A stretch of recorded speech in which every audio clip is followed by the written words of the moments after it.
We're live. VUCA Fit Podcast. Kevin Oldham, Jose Bolaños. We're blessed to be with you. And we missed you last week. We'll talk real quick about what happened last week. We'll call it the episode that will never air.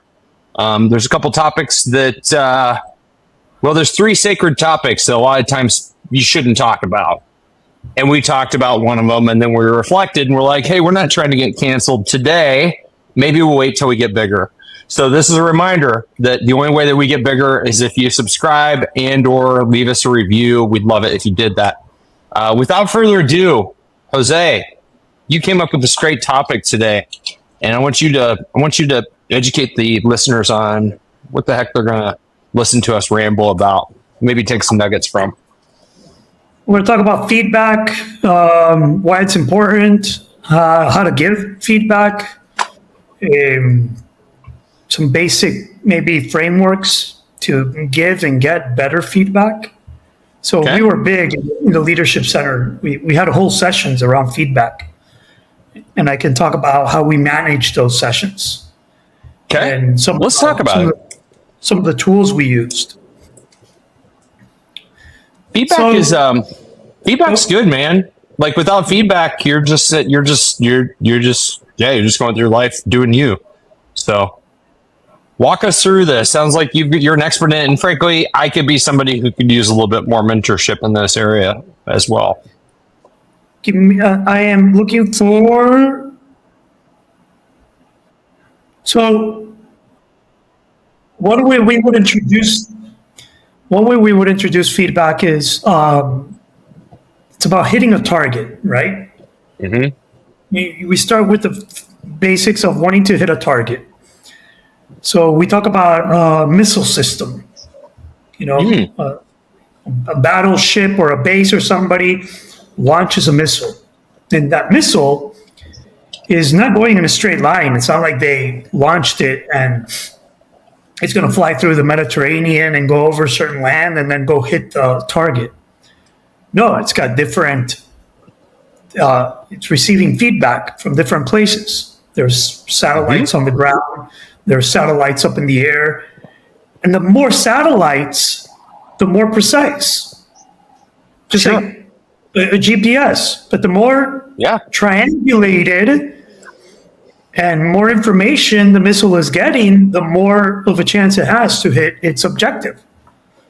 So if it starts going off track, it's given feedback and it's told, no, go a little this way. And so we start with the principle of wanting to hit a target and then being open to hearing about, hey, you're going way off target here.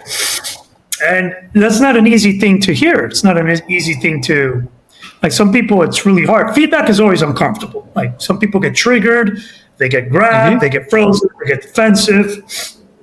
So we would start by introducing the importance of it so that you can hit the target. So you can, actually meet your goals, reach your goals, your objectives, right? Makes sense. Yeah. Yeah. And then we would introduce this framework called the Johari window. You ever heard of Johari window? No, I don't even know how to spell it. I'm not even sure I know what you're saying. Johari? Johary. Johari window. Yep. I see it. Four little, there's a matrix with four different squares in it. Okay. Walk us through that. Keep it available so we can go through the squares. So from what I understand, Joseph, I don't remember his last name, and Harry, whatever, made up this window, this framework, and they called it the Johari window. It's Joseph and Harry window, right? Yep. There you go. The Johari window. So what it basically says is that we have four different areas. We each are made up of different areas. So the first one is it says there, what's the arena? Or the arena. That's your first one? Yep. So see, the arena it's what's public. It's what everybody knows. It's what I know about myself, and it's what you know about yourself. You know about me, and I know about me. Like, I'm Nicaraguan. everybody knows that I'm from Nicaragua. Everybody know that I'm a coach. It's what you know. You know, I'm a recovering addict. We put it out there. We put it to the world. Yep. We talked about it. That's your open public area, like your arena. It's public to everybody. That makes sense. Yeah. You with me? Yep. So then, 100%.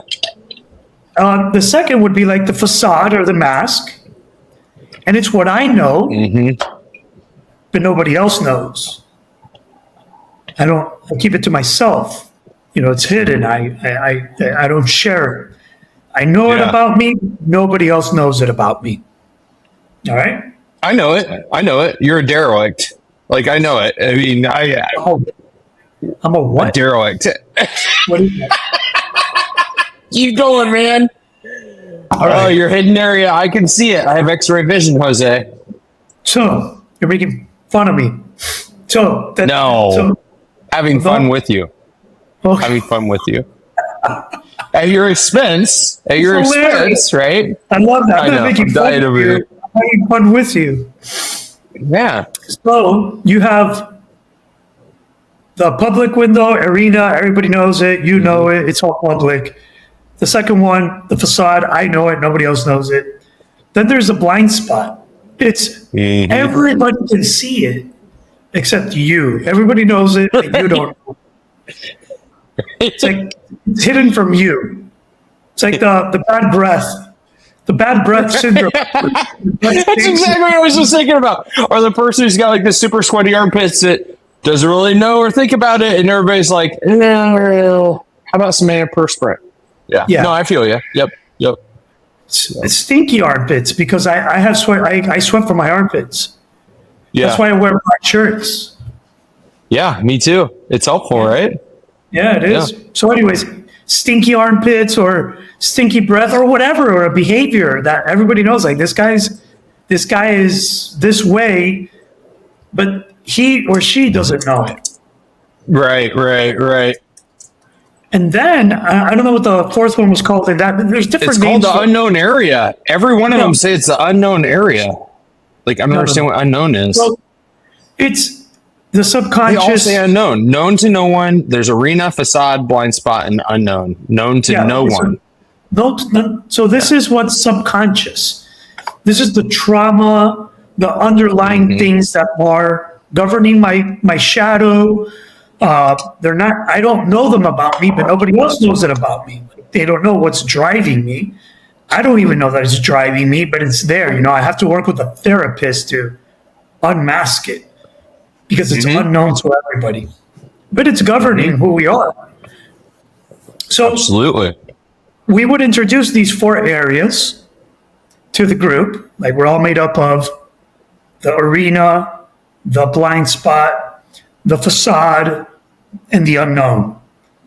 And the basic premise is that for us to perform better, get along better, get into flow better, is to expand on the arena, is to make the arena wider.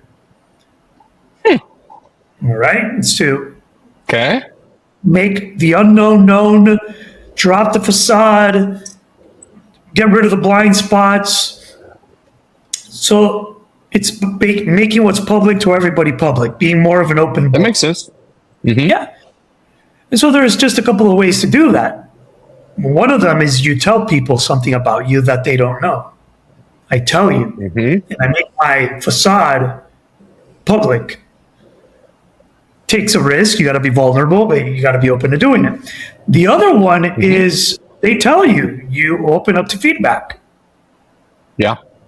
And you receive feedback, or you go work with a psychologist or a therapist and start digging in and start bringing that what's in the dark into the light.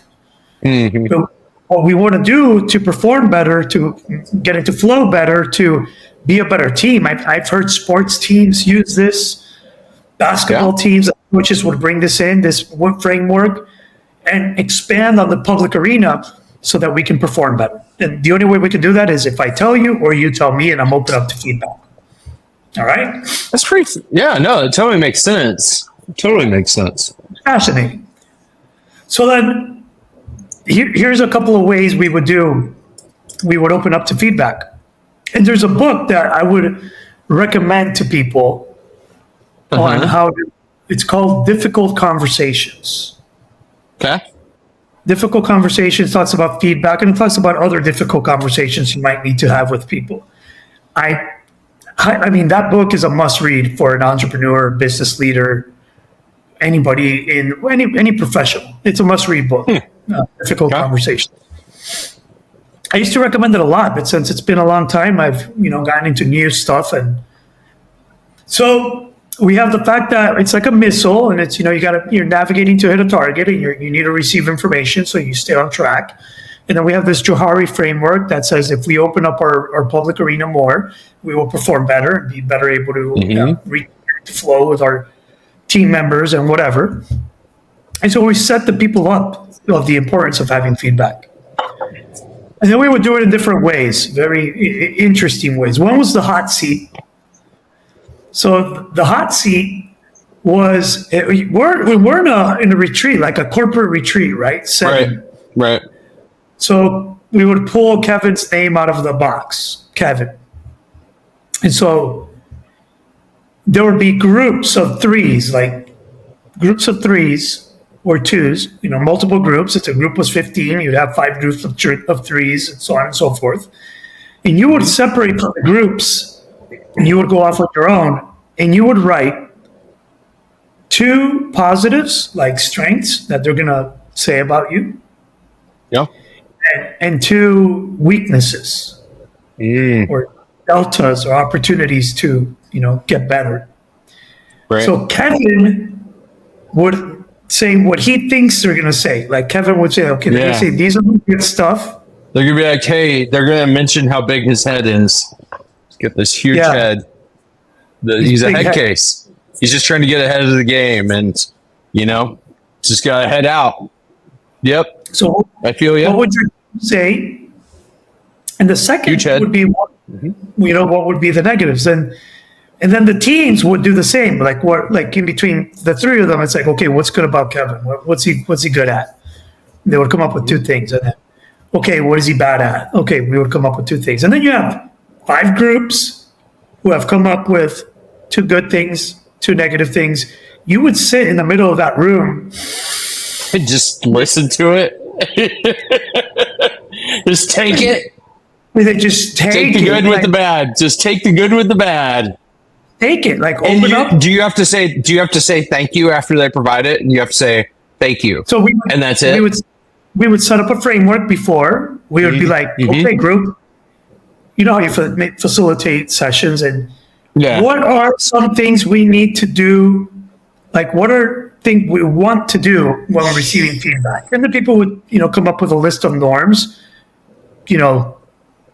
Be grateful. Like what? How do we? Okay, so this is the way we do. One is, how do we want to give it? We want to be assertive. We want to have evidence. We want to be grounded. We want to be positive. We want to be respectful. We want to be. So we would talk about how do we want to give feedback. Right. And giving feedback is an art. Yes, it is. It's a leadership ability to be able to give feedback. I'm a bit direct. Like, I'll tell you about my daughter's story yesterday, but I'm really direct. Like, it's just my style. Right. But it doesn't come off as disrespectful. Right. The other part is, how do we want to receive feedback? So as leaders, we want to be able to give it, and we want to be able to receive it. And receiving feedback is open, not defensive. So if they gave you feedback, you were able to ask questions like, tell me more about that. What do you mean? When did that happen? Okay, I get it. So that you would have understanding. But you weren't allowed to say, oh no, I did that because this happened. No, you weren't allowed to justify. Right. That makes sense. But the other thing I learned in this book, I think it was in Difficult Conversations, is that when we give feedback, it's like if there's a bowl, like if we're sitting in front of each other and there's a bowl in front of us, just like this little bowl, it's right here in front of us. So what I'm going to do, Kevin, is I'm going to place this in the bowl. I'm going to place this feedback in the bowl. Yeah. Yep. And I'm going to leave it there. And you can take it if you want, or you can leave it if you want. So this means that I'm just going to put it and leave it. I'm not going to be, no, you have to take it. No, you have to believe me. No, you have to listen to me. No. And you get to say if you want to take it or not. So I'm offering it. I'm making the offer, but you get to decide if you want it or not. And we don't attach ourselves. Yeah. Which is kind of cool, right? It makes it so it's not personal. Like by the act of putting it in the bowl and saying, hey, this is either a gift or whatever you want to view. However you want to treat it as a recipient, it's up to you. But here you go. Here's your feedback. Yeah. I'm going to lay it right there on the table. I'm going to walk away and I'm going to be okay. I'm going to go on with my life. I'm not even going to judge you for it. But if you want to take it, go ahead. Now, obviously, feedback has to be based on behaviors. So I don't say, like, you're irresponsible. And I don't judge you. I don't tell you, like, I don't label you. Like, you're irresponsible. Yeah. Or it'll be something like, you've shown up to meetings late when we never agreed to show up on time. Right. And you've been walking in, like, every meeting you've been canceling. Or, it's got to be based on behavior. Right. It can't be like, Kevin, you don't care. You don't care about anything, Kevin. You're irresponsible. That's my feedback. No, that's shitty feedback. Yeah, that's shit. There's nothing there. I mean, all you're doing is just basically escalating things in that case. You're not trying to resolve. And I feel like the goal of feedback is to help people just get sharper or better, whatever it is. It's like, if you're an asshole, here's some feedback so you can be less of one. Or, hey, you did really good on fill in the blank assignment at maybe school or work or whatever, and that positive affirmation. But otherwise, like you said, I mean, in some cases we're flying blind. In some cases, everybody's flying blind, which is kind of interesting. We think about our trauma and whatnot. Yeah. But I did want to talk to you about something. Like, do you know anything about biofeedback at all? Well, biofeedback, I'm going to assume, but no, tell me more, and then I'll tell you I've heard. I don't know jack about it. That's what I was asking. But basically, like, if I go to Harvard Health, right, they basically say, hey, biofeedback tries to teach you to control automatic body functions, such as your heart rate, muscle tension, nice pop-up, breathing. To a certain degree, right? Even your brain waves to control these so you can improve your medical condition. Yeah, I guess to a certain degree, but I don't know. I don't know if this really does that or not. I mean, I guess to a certain degree, yeah, it would be because I'm getting feedback on this. No, during biofeedback training sessions, they attach sensors to your body. Like, they do all sorts of stuff. So, yeah. They do attach more stuff, and you can buy stuff. There's other stuff. Yeah. But all these technologies. It's a good point, though. I mean, it's feedback, right? It's feedback, which is exactly, people. I tell you, a flight attendant asked me why I wear both of these. So, listeners, I'm holding up my Apple Watch on one arm, my Whoop band on the other. And I was getting on an airplane, and the flight attendant, this dude, he's like, how do you like your Whoop? And I said, it's amazing. It's the one thing that has helped me, first of all, measure my sleep, and therefore manage my sleep, and therefore fix my sleep. And he's like, awesome.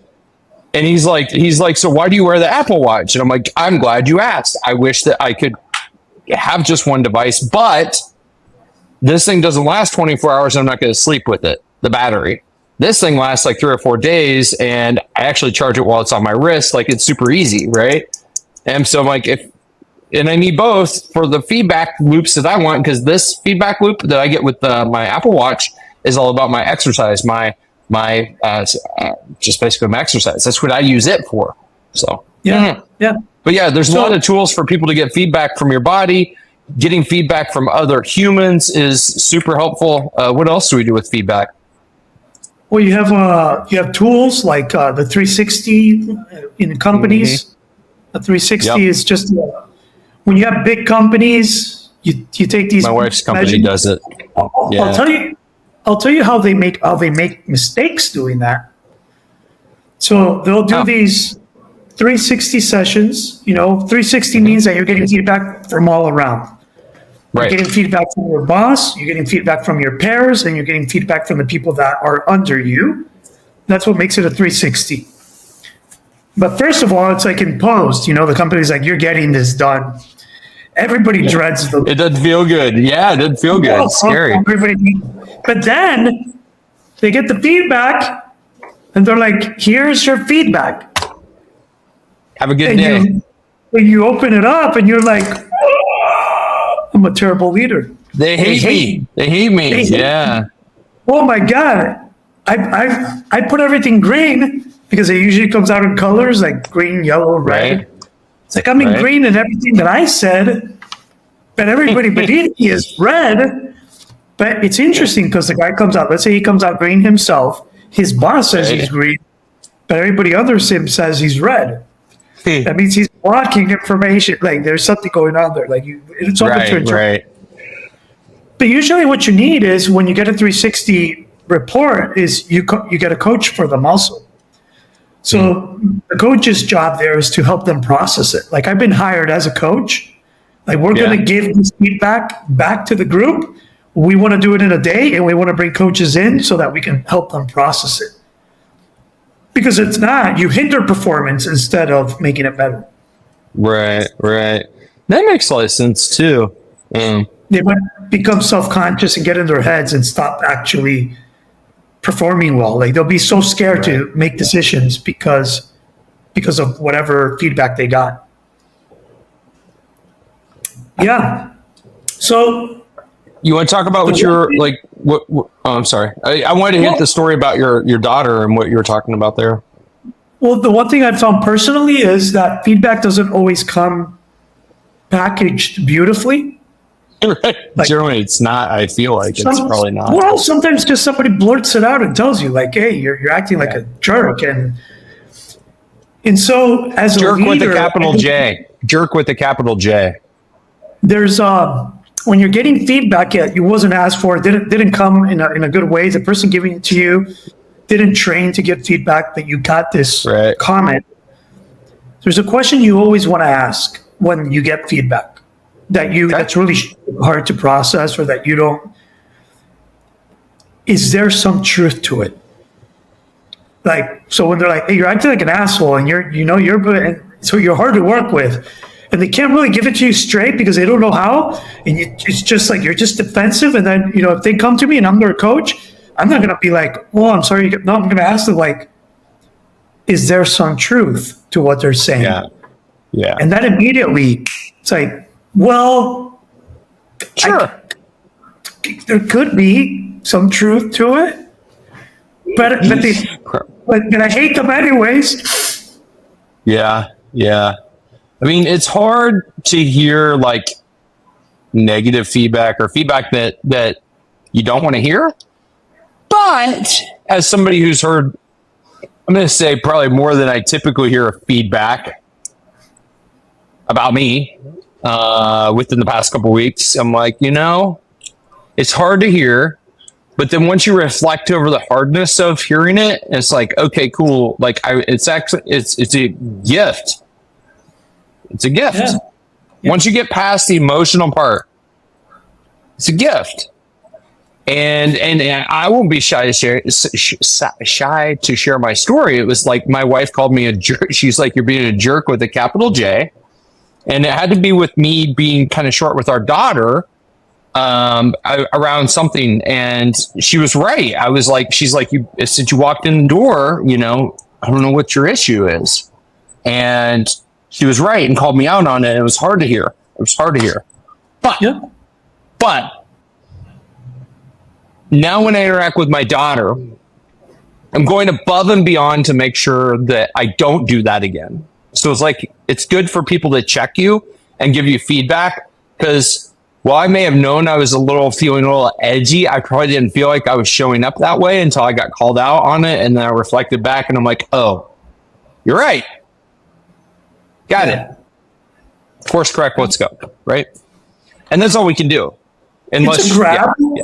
It's a grab, but we work also on physically, somatically relaxing around it. Like, when you get the feedback, how do you center yourself and ground yourself? Mm-hmm. And get out of because literally the feedback is putting you into the flight mode.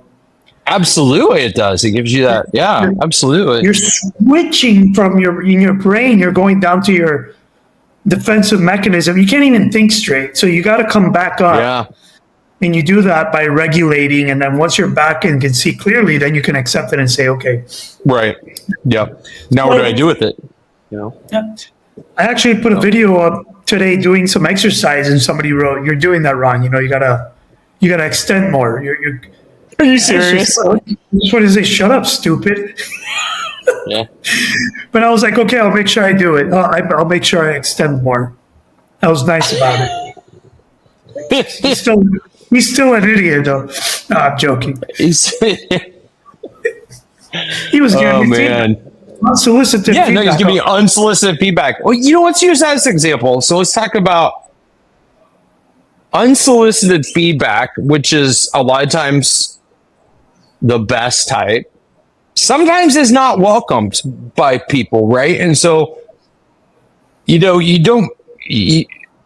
of the things I always tell my kids is they want to be able to read the room, like understand the context of what's happening and think before you speak. There could be times where maybe you have the most genuine intentions and you give unsolicited feedback and it just backfires on you in a way that you never thought. And so while a lot of what we've talked about is being the recipient of feedback and what to do with it and how to manage it, right? As a person who, we're all in a position where we get to provide other people with feedback, solicited or not. Yeah. And then unsolicited feedback, you might find yourself in a situation that is uncomfortable depending on what it is that you're giving feedback on. And so that's just something to think about, as you're hitting somebody with their blind spot. Like when you're approaching a human being and you're basically saying, hey, here's somebody that's blind about you. You don't know how that person's going to receive that. Maybe they've been trained to receive feedback. Maybe they haven't. Maybe they're going to be that fight mode, not flight. Maybe they're going to be in fight mode and just lay into you and be confrontational. You have to be prepared for that. Yeah. Well, in theory, it's not a good practice to give unsolicited feedback. Mm-hmm. I liked, even today, I was sharing that I'm drinking cacao, that I'm drinking pure cacao. Yeah. And this girl who has been working with cacao for some time, she told me, there's some contraindications for cacao drinking. And then she's like, would you like me to tell you more about them? Yeah, I would love for you to tell me more. But the asking was perfect. It was beautiful. Yeah, beautiful. That's a masterclass on how to do it right there. Yeah. If she had just jumped in and told me, you shouldn't be drinking too much cacao because this is, I would have been like, dude, get out. Pound sand. Yeah. Stop following. Yeah. I know. Yeah. So get off my yard. So here's the story. My daughter, she's got this program, this charity program. They're helping these different organizations that work with kids with disabilities and in high risk areas, and they're doing these. They were trying to do sort of like a Make-A-Wish type thing. Yeah. But because of certain limitations here in the country, they started doing it in a different way. Okay. And a company caught on to it. A company here in Nicaragua saw, and they're like, we want to support you. So we want you to come in and give us a presentation. So I was like, let's go, baby. I'll chaperone you, but you go give your presentation. So I was sitting in on her presentation. It was hard to watch. And so in the end, I was like, okay, we got to seriously talk about your public speaking skills. Like, not only are we going to talk about it, I'm going to put you into a public speaking course. Yeah. One, you have a blind spot. Like, you were covering like if I was giving my presentation like this, like, we got this program and great program. And she was, she had that. And then there was a repeating like, so I told her, you're going into public speaking. She didn't like the feedback. It was coming from her dad, obviously. So, of course not. But I believe a public speaking course for my kid is going to be on point. Oh, so, yeah. I feel like all kids should have that opportunity. I mean, Yeah, but I was a bit of an go through asshole. a debate. I'm sure you were. And I'm sure it was hard for her to hear that after she had just done something that was probably hard for her. And so you're an asshole. Yeah, I was an asshole. She's like, you're an asshole. You and I were both assholes to our daughters. Good job. Yeah. Good job. Nice. Unsolicited, direct, just no filter, right? Just she's coming off a high, pitching something, and you're just like, pop your balloon. Psh. Yeah. No, but at the end, I think she appreciated it. At the end, I think we were on the same page. It took a while to get there, but I know it's hard to hear. I know. But I know I'm being an asshole. Yeah. Yeah. I'm being a Mansardos, but yeah. But there you go. And I think this is a very important episode because there's so many people out there that I work with who could benefit from these principles, the book, difficult conversations, learning how to give feedback, learning how to receive feedback. If you're a leader, you should receive feedback no matter how it comes. You should be able to manage it, not get defensive, and then give feedback to somebody on how they give their feedback. I got feedback from, as a manager, right? Managing basically everybody in this company. I got feedback from one of my employees today. It was actually good feedback. What did they say? As the owner or leader of your CEO, you usually just don't get that stuff. So it's good. You got to ask. What did it say? It just, No, it just never happens. I mean, yeah. So it was good. It felt good getting good feedback every once in a while. But what you just said is very important. If you are a CEO, a manager at the top, you should make a practice of asking for feedback. You should make a practice of systematically bringing people in just so they can, it's usually just so you can tell them how they're doing. Right. Make it once in a while, make it about, all right, tell me where are my strengths, where am I doing well, where am I doing wrong, where can I be better, whatever, blah, blah, blah. And make it a practice. That. Yeah. I do make it a practice, but I typically do, I was just looking ahead, like we do reviews like just every 6 months, just like with each employee. And I realize that they're week after next.